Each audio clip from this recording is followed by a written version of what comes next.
good to have you on the show. Thank you, so Bella. much for coming. How are you doing? I'm doing good. How are you? I'm fine, thank you. She looks so fabulous, right? Oh, my days. You How have too. you been? Good. I mean, with everything going on, COVID, monkeypox, whatever it is, I mean, we're doing well. So that's the most important thing. We have grace and health. You have to do well. Yeah, Tracy Sarkcess, of course. But, I mean, for a lot of people, I'm sure the most they know about you would be the fact that, yes, you're married to a superstar. So you also are a superstar. Oh, you don't think so? Oh, I see myself as someone who is famous by association. That's how I call it. But don't we want her to be a celebrity? She's a celebrity, you know. Exactly. But aside that, and of course your family and all the recent things you know about you, a lot of people are probably still wondering, who is Tracy? Or who was Tracy before Sarkcess came, attached to her name? Tell us a bit about your childhood and growing up. Okay. Well, I'm Tracy Ankra by birth. Okay. My dad is a Ga. My mom is Ganyo Jibo? Yes. Oh, you're a Ga? You're a Ga. Oh, I didn't know that. Yeah. Okay. Yeah, my dad is a Ga, my mom is a Dangbe. So I'm a proper Ga Dangbe girl. Wow, okay. Yeah, I was born in Tema, born and bred in Tema. I lived there until I was 13. And then I moved to Germany, where my mom had migrated a couple of years before that. So I just joined her, and then that's where I went to school, finished school, went to uni in the UK.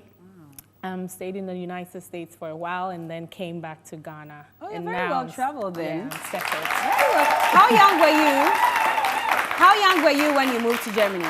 I was 13. 13? Yes, 13. Was there any cultural shock when you got there? Definitely. That was my first time going to a brochure. So I couldn't speak the language. I could only speak English, obviously.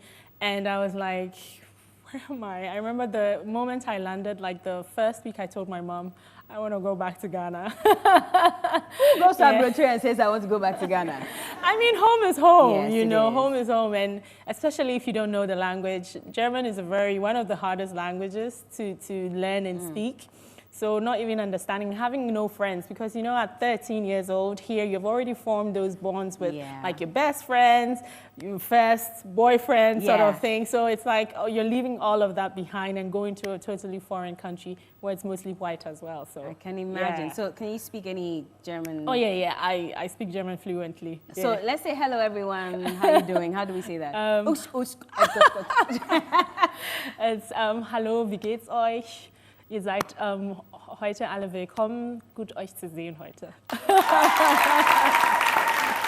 I see. So at what point did you decide to come back to Ghana? I came to Ghana after I had my daughter, Titi. Yeah. Oh, so all that while you weren't here? No. You didn't have any intentions of coming? Oh, no. I had intentions of coming, but I think for us, it was more about finding the right time and also making sure that the situation that we are putting ourselves in is conducive to take care of a child. So setting up our own home, all of those things. So, yeah. All those things were having a family. Exactly. You know? So by that time you were done with school. Oh, yeah. I was working. So I came during my maternity leave. Okay. And then, I was here and I was like, okay, I think we just decided, okay, it's best to stay instead of going back again, because we wanted to create that family unit. And we didn't think it was the right thing to do to have like the parents separated and then the kids, you know, because I didn't grow up having my dad around. So it was different. I wanted to do something different. My husband also wanted to do something different because he also didn't grow up with his dad around. So. I see. So you grew up with your mom? No, my life is a bit complicated. So my mom actually left Ghana when I was 3. Yes. And my dad left when I was 5. What? Yes. So all my life I grew up with my aunties. My mom has 5 other sisters. Okay. And a brother. Okay. Yeah. So I lived with one of my aunties for a while, and then later on, before I moved to Germany, I lived with my grandmother before I left. I see. So you had no memory of what your mom even looked like? No, I mean, she came. She used to come back. Yes, she used to come. I remember on several occasions, and one of the fondest memory I think I have was when it was my 6th birthday. Yeah. And then she came to Ghana, and then she threw me this huge birthday party. and I got like a really big Barbie doll. Okay, I know those ones with a Barbie in the middle with a pink dress. Yes, it was really big. Yeah. Oh, but that's sweet. Yeah. So like you said, you moved back because you thought the time was right, it was conducive, everything was set for you. Yeah. When you came back, was there any difficulty settling in Ghana? Yeah, definitely. I mean, personally, and then also having a baby at that time as well, because it was like, that was actually the first time my husband and I were actually living together.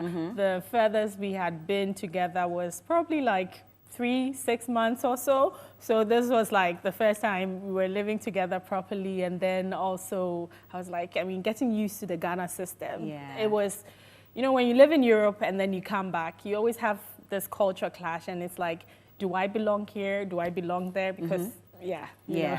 I can imagine. But but what job were you doing back then? Because moving back, aside the fact that it's conducive, you also have to think of your next move. If I'm coming back, is there a job for me to take care of everyone? So in Germany, I was working for a media and advertising company. And when I moved back, I was like, okay, the intention, because in Germany you have, once you give birth, you have like a 1-year maternity leave. One whole year? I mean, you can take, it's 3 months, but you can take 1 year, and it's paid as well. Please, do you know anybody in Germany that can? So we're like, okay, why don't I do the 1 year? And that was really for me also the start of my entrepreneurial journey. Okay. And wanting to do something on my own, and that gave me the opportunity. So that's when I started. Even though I was at home, I was still starting my business. Your own business? Yes. Exactly. What business is that? Is that Brave? Or no, is Brave started 2 years ago. Okay. So with that, I was doing mostly e-commerce, and I was also doing real estate. So R&B. Someone's rich. I was doing Airbnb because we had properties here that you could do short-term rentals, and it's really a lucrative business. So anyone, if you have any home that you're not using, doll it up and put it on Airbnb. We thought you would give us one of your houses so that we can doll it up and then maybe we put it on the market and make some money. So you did that for a number of years, even before Brave came along. Yes, even before Brave. So if anybody comes to you and asks you, what is your profession? What do you say you are? I mean, a real estate agent? Now, really, I have transitioned back into my media career. Okay. So now with Brave, I started my content creation business, and I'm also having the CSR angle of Brave. Okay. Right? So that's Project Brave. Yeah. I see. What is Project Brave? What is it? So Brave is, as I said, something I started 2 years ago, and it was really an initiative where I wanted to empower young Ghanaian women, and our activities are led by the UN Sustainable Development Goals, which is gender equality, decent work and economic empowerment, clean water and sanitation, and obviously a good education as well. So all that's in one. How did it start? And I mean, there must be a reason why you really wanted to go on with Brave. I mean, for me, really, it's about using the platform that I have, because I realize that in as much as I am married to someone who has this huge attention here in Ghana, how do I, as an individual, also contribute to that legacy that he's trying to build, and making sure that I use my platform to actually empower young women and also give something back, right? Because they say to whom much is given, much is also expected. How is it going? What are some of the achievements that you've chalked? Brave, we have been able, so in our first year actually, we were able to provide sanitary pads to about 300 girls in rural areas. This year, we are going to roll out something called the Sanitary Pad Bank. And with that, I'm working with the University WUCOMs, so the women's commissioners across the public universities, and also some of the private universities, where we realize that there are actually a lot of young women on campus who are not able to afford sanitary pads, right? And how do we make it sustainable? So the idea really is to then make Brave a social enterprise, an enterprise that really is able to fend for itself and not necessarily depend on sponsors, right? So rolling out the sanitary pad, what we are doing is that we'll be having representatives on campus who are selling several different pads. It doesn't matter which brand it is, but it has a sticker on there, which is the Brave sticker. So once you know that you're buying that sanitary pad, any profit that we make from the pad is going back into the business for us to be able to buy more and then give those who are not able to afford it. But if I'm on campus and I want to support, because you're saying that you're working with the WOCOMs at the various universities, what about the regular students who might want to also join and support? So the idea, I just want to make sure that we are doing it gradually and not going large scale, because if you go big and then there are issues, then that's a problem. So we are rolling out on 3 different campuses, one at a time. So we are doing KNUST and 2 other universities I can't remember off the top of my head. But anyone who's actually interested can actually reach out to the NUGS WOCOM, that's the National University Women's Commission. They can reach out to her because she's my lead person on that, and any of the other WOCOMs who want to join can reach out to her. But obviously, as you asked as well, I think we would work with the shops on campus as well. So anyone who is interested, who even wants to become a sales representative, can reach out and say, okay, I want to support, and how can I do? And then we'll make sure to rope you in. So buy a pad, and then the profit that's made on that, buys more pads to give to those who can't afford. Exactly. How are you funding this? Because you also have to make the pads available to these shops and I'm funding it out of my own money, basically. That's serious. And I can imagine how that may be expensive for you as well. Yes. Because, I mean, it is expensive, but I am looking at it in a bigger picture, right?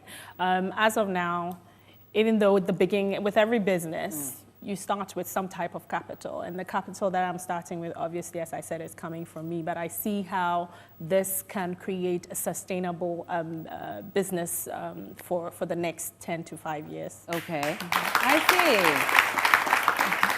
This is nice.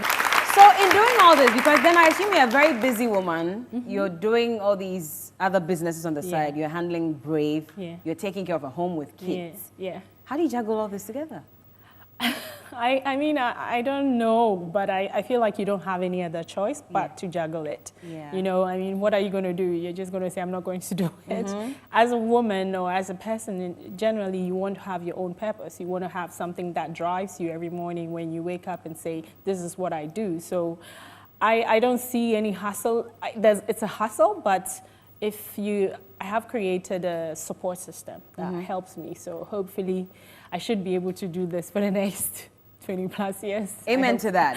But talking about family, let's talk about your kids now. Because I'm quite interested. I mean, you were saying that, of course, you're an entrepreneur. You're also into media.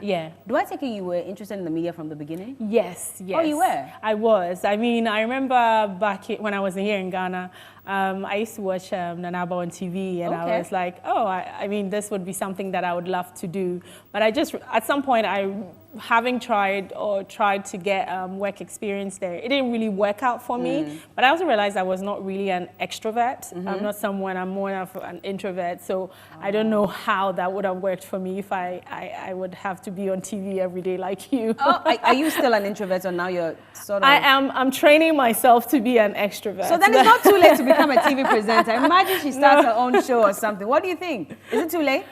Oh, we'll see, but I don't know. I'm okay doing the content production behind the scenes. Make some noise if you want Tracy to become a TV presenter. Maybe we should create a show for her, you know. But I was asking about your kids. I'm curious as to whether they've picked up on your talent or Sarkodie's talents. There's TT rap or, you know. I mean, TT is a bit of both of us. TT is an extrovert, but she's also an introvert. If she doesn't know you, she's just going to look at you without saying a word. But if she knows you, you see her dancing, doing ballet, actually rapping. I remember when we were in lockdown, whenever her dad would play a beat, TT would start like doing something on the beat and stuff. So she's really good at it. She's a creative girl. She likes to draw. She paints a lot. She's always styling herself. I remember 2 days ago, I think on Tuesday when I went home in the evening, she had come back from school and she was still in her gymnastics wear. So she was in a gymnastics swimsuit and the leggings. And she had put on like several bowls and a bracelet and sunglasses. And she was just eating her dinner. And I was like, okay. Hey. I see. What about your son? Is he also picking up on? Yeah. He loves music. I mean, I wouldn't be surprised if he becomes like, I don't know, a musician or something. Because every day when his dad is in the studio at home, if he has the door is closed, he'll be banging on the door until he'll like be screaming literally until his dad opens the door. And when he likes some like song that he's playing, then he's always bopping his head like that. So, I see. Yeah. Oh, good for him. So he's MJ. MJ. So that's Michael Jr. And we named it after his dad. Are you gonna add more kids? Are you done? Oh, whatever God says, right? Yeah, I mean, it's not easy being pregnant. I mean, it's not easy, huh? No. If you're a young woman, I mean, take your time. Take your time, girls. I mean, it's different for everyone. Don't say Tracy said that. Yeah, but take your time. But how do you shield them from the prying eyes of the public? I'm sure everybody wants a bit of your kids, your husband, yourself. How do you protect them especially? I think for us, it was a learning curve with Titi because in the beginning, we used to post her a lot on social media. But then we realized that, for instance, if we wanted to take her out like with her friends to do something, maybe go to the bouncing castle or something like that, it became then a nuisance when like adults came along and then wanted to take pictures of her. So she couldn't really be a child as we wanted her to be. So we've learned, and then with our second one, we try to limit the exposure that we put them out there on social media. If you had your way, would you have held on with motherhood, marriage, and all that, and probably focused on career? Yeah. Oh, you would have? No, that's not that. I mean, I'm just thinking about the question.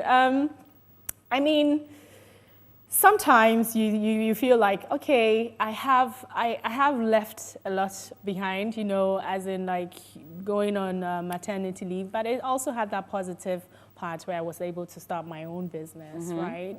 But I think you just need to take your time if you're a woman, because when you get married, you're taking care of not just yourself. When you have a child, you're taking care of your children and your husband and the household. So at the end of the day, it's like you come last, you know. So that's one thing. And then also realizing that you can't go anywhere. And as much as you have a nanny, you can't go anywhere anymore by yourself. You always have to think about your children and everybody else.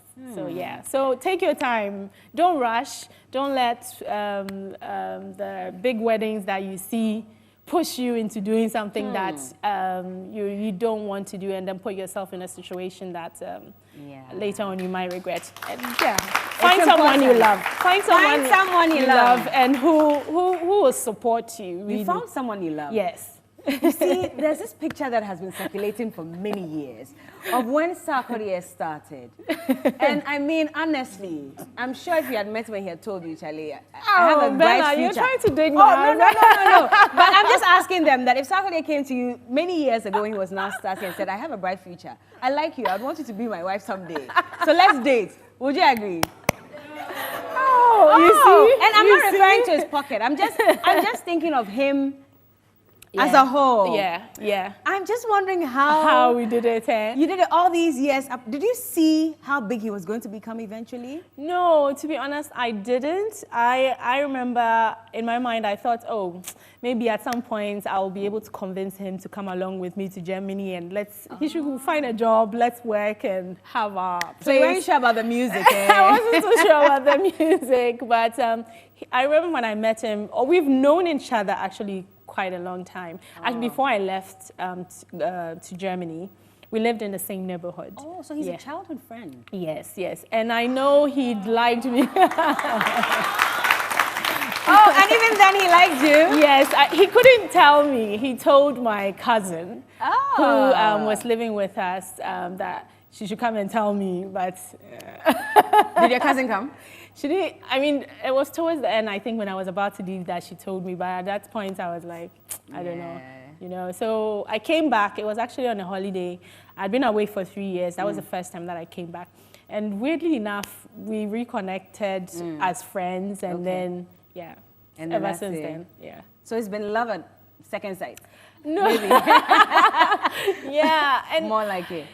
You know, my husband, I don't know how sometimes to describe him, but he's someone who has been blessed with vision, and he's someone who can also create a vision, like tell you what he sees, you know. And as a woman, when you realize you have someone like that who also has his head on the right place, and it's not about all the other fluff, but really about you, the person, then I think you would know within you that he's the right person. So that's what did it for you? Yeah, that was what did it for me. And as much as,